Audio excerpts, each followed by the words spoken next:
I'm Maddie, I'm 23, and this is my sister Lizzie, and she's 30. Hello. So we are here to tell you about our different routes into the medical field. So I'll let Maddie start. Yeah, so for me, I've had to go a bit of a long route round, so I found A-levels pretty tough, and I missed a grade at A-levels, so I left school with 2 A's and a B, so I reluctantly took a gap year, which I was very pleased to in the end. Got a job, did a bit growing up, and then I reapplied to medical school and I resat an A-level, but this time I did put a backup choice for my universities. So I missed my grade again, unfortunately, but I did have a place at medical school that time. So then I took my backup and I went to University of Sussex and I did biomedical sciences. Again, obviously it wasn't my first plan, but I am really, really happy it happened, looking back on it now. When I saw everyone going to do medicine and I thought about it and I started doing uni, I just knew I wasn't ready when I got there. So I'm so happy and did a lot of growing up, a lot of learning, learn how uni works, learn how studying works, learn how life works. Not all of it, some of it. Some bits of life, yeah. But yeah, and then I applied at the end of biomedical science to another undergraduate medical school, not a postgraduate, and did much better, got in. And yeah, I'm now just finished my first year of medicine and I'm really happy about it. Cool. So I was lucky enough to get into medical school first time and didn't have a gap year, although it may have been nice, but I think at the time I just wanted to crack on, really. I just felt like I wanted to get started, knew it was a long journey. So I went to Brighton and Sussex Medical School and then Maddie followed me. Close family. Happily.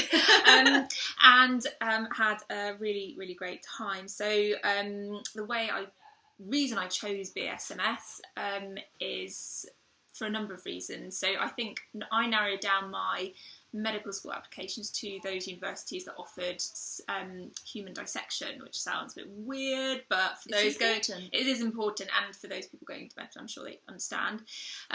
So BSMS, one of the few universities that still offered it. Also, location was quite important to me. I really loved that it was by the sea, and at that time I was doing quite a lot of water sports.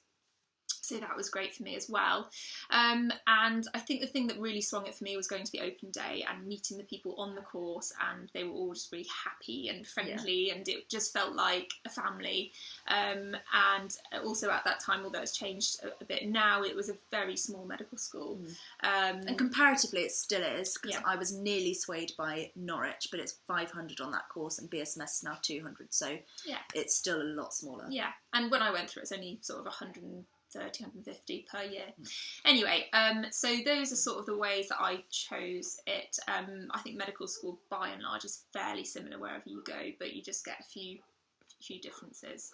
Yeah. And then interview-wise, I just think it's important to mention, make sure you're prepared and you know what each medical school does. So when I first applied at A-levels and in my gap year, it was still panel. Granted, I only had an interview at BSMS, but I think it was quite similar everywhere. And then when I applied at the end of Biomed, every one I had, which was 4, were all these multiple mini interviews, which is like lots of stations. So just know the sort of thing you're going to end up doing and just be prepared, and because it's a multiple mini, just make sure you've got a bit of a wider preparation, if that sort of makes sense. So make sure you've read the news a bit, make sure you've got a bit more to say other than just your personal statement. And yeah, I would agree with that as well. I mean, when I went through it was a panel interview, which but even at that point, I remember reading around at some interesting topics in the sort of medical field at that time, and it just gave me something else to talk about. And you'll find actually you can direct the interview a little bit. Yeah, you definitely still can. Even if they ask you a direct question, you can sway it to what you know your strengths are. Yeah. And if you can, another bonus for getting some work experience, which I know you'll be doing anyway, but is to get better at just talking to sort of random people, because in some of them they give you actors to talk to, so that can be really helpful. Even though, as teachers that might be watching this will know I'm a good chatter, it was really useful to get some extra practice doing that. So and then as I said, I think it's very important to go to the place that you're thinking of applying to, because apart from anything else, you need to kind of know that you'll be happy in that city or town as well. Does it have the right sort of feel in terms of the size? You know, do you feel comfortable there, and are the students sort of, do you feel that you'd get on with that bunch? I mean, obviously it changes year to year, but you'll get a feel for it, and you'll get a feel for how happy they are and how they think, you know. Yeah, and everyone is really nice. As you said at BSMS, they were just kind, normal sort of people. One of the girls I met at interview I'm still friends with now, but she got in that time, so she's in 4th year now, so I still get to use her for reference, but everyone's just lovely, basically. So yeah, just a few tips. I think both of us feel quite similar. What got us through uni is definitely be very organised. I think that really helps. I know it takes a bit of time to plan and prep and things, but it saves you so much time overall, and money, I suppose. You know, make sure you meal prep, make sure you plan when you're going to work, maybe even. Obviously, you don't have to stick to it minute by minute, because there might be a night where you want to go and do something, but it will give you more time overall to be able to see friends and just to be able to live a bit more if you've just got some planning under your belt. Yeah, I mean, we're all different, aren't we? But that certainly helps, I think. So then after uni, I obviously finished medical school, and then did a couple of years of work, which everybody does, and then I had a year out of training anyway, but I was still working as a doctor, and did some locum work and did a little bit of travelling. I went to see my friends in Australia who had gone over to work there, which I think was, you know, great choice, and they are certainly having a fantastic time. Yeah. So if you don't have a gap year, you can still get one. Exactly. Yeah. There's an option there for you. And then after that, so that year also afforded me a little bit of breathing space as to what I wanted to do next. And so then I started GP training, and I've now finished that. I finished that last August. So scarily, I'm a GP now, which is nice. Exciting. And I'm still working in the Brighton area, although planning to move back to Wiltshire, leaving me in the next year or so.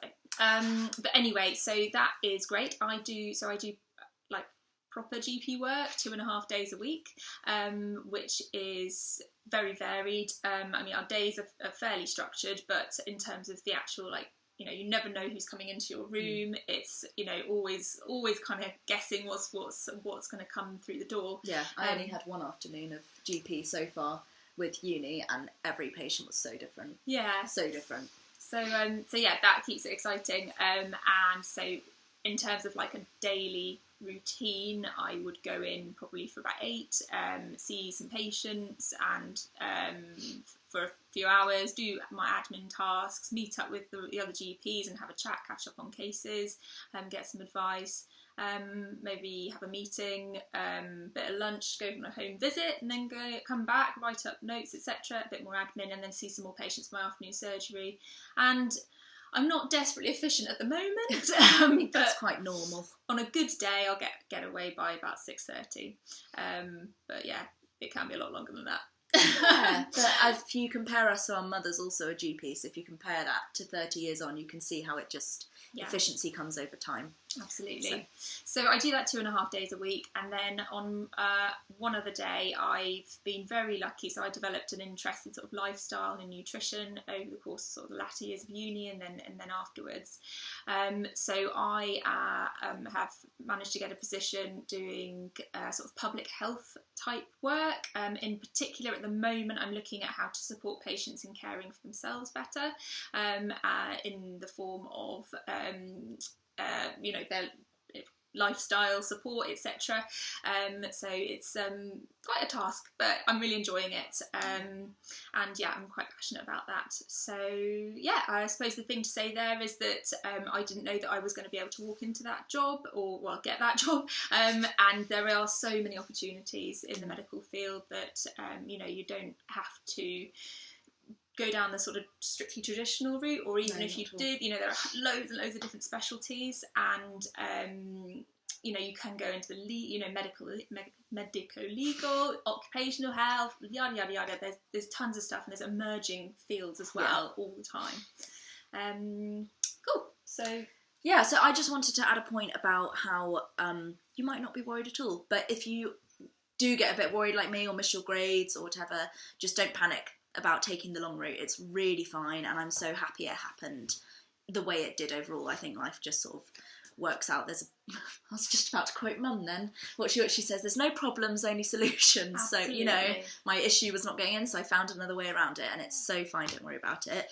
The only thing you do need to consider is that if you do, after a first degree, so you will be a postgraduate, but if you choose to do another undergraduate degree, you will not get your tuition fee loan as it currently stands. Obviously it might change, but if you do a postgraduate medical degree, which is slightly more competitive because they're 4 years instead of 5, you'll get lent half of the tuition fee loans. And the NHS does still cover the last year, so that's still 3 years and 4 years respectively to have to find.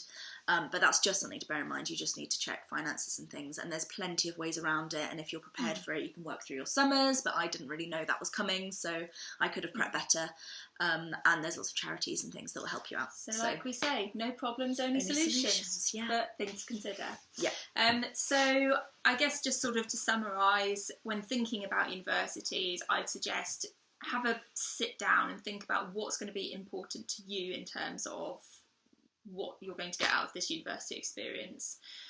Visit if possible. I really think that made a huge difference to me, and actually if I hadn't have visited BSMS, I probably wouldn't have, well, I would have applied, but I may not have been like really gunning to go there. Yeah, it was quite new when you applied, wasn't it? So I guess it didn't have too much to say, like from past experience, too much rep yet. But you just get that feeling. I think that's the thing I'm getting at. Yeah, and I guess we both just want to say good luck. Good luck! Yeah, don't worry about it. Go for it.